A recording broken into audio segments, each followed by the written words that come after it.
Ito! Ay, parang mahal. Mas mura to. Pero, mas mahal to kaysa dito. Ay, paano ba to? Mati, kanina ka pa riyan ah. Okay ka lang ba? Hindi nga kun eh. Hindi ko kasi alam kung anong pipiliin ko. Pipiliing ano? Sa mga kwadernong ito, sabi ko kasi kay nanay, kailangan ko ng bagong notebook. Tapos, sabi niya, i-check ko daw ito online. Pag nakapili na ako, yun ang orderin niya. Ah, mahirap nga pumili sa mga yan. Lahat magaganda ang disenyo eh. Pero, parang may nagugustuhan na ako. Ha? Yun naman pala eh. Eh bakit sabi mo nahihirapan kang pumili? Dalawa kasi ang pinagpipilian ko. Pero, hindi pa ako makapili. Gusto ko kasing malaman kung alin dito ang mas mura. Siyempre, para mas makatipid si nanay. Tingnan mo. Itong isa, 26 na piso. 26 pesos. Ito namang isa, 29 na piso. 29 pesos. Alin kaya ang mas mura? Edi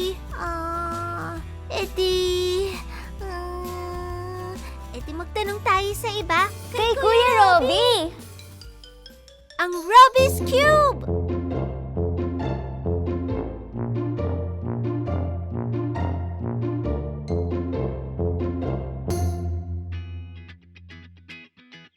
Magandang araw, Mati Kunkun! Magandang araw, Kuya Robby! Oo, kumusta kayo? May problema si Mati, Kuya Robby. O Mati, ano yun? Baka makatulong ako. Hindi kasi ako makapili sa mga kwadernong ito. Gusto ko kasing malaman kung alin sa mga ito ang mas mura para makatipid si nanay. Gusto mong ikumpara o ihambing ang mga presyo. Ganun na nga, Kuya Robby.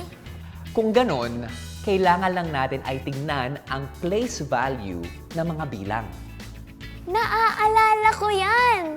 Yung isahan at sampuan. Yun na nga! Teka, mas madali kung gagamitin natin ito. Blocks! Tama! Meron ako ritong tag-iisang blocks. Ito ang gagamitin natin sa place value ng ones o isahan. Ito namang mahabang ito ay may 10 blocks. At ito ang gagamitin natin bilang tens o sampuan. Ano mga bilang ang mga ikukumpara natin, Mati? 26 at 29. Unahin natin ang 26. Sa 26, gagamit tayo ng Sampuan! dalawang sampuan. Isa, dalawa. At ilan naman ang isahan? 6. Tama. Isa, dalawa, tatlo, apat, lima, 6. 2 sampuan at 6 na isahan. Dito naman sa 29, ilang sampuan ang gagamitin natin? 2. Oo, dalawa rin. Isa, dalawa.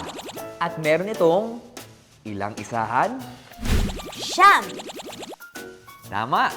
Isa, dalawa, tatlo, apat, lima, 6, 7, 8, 9.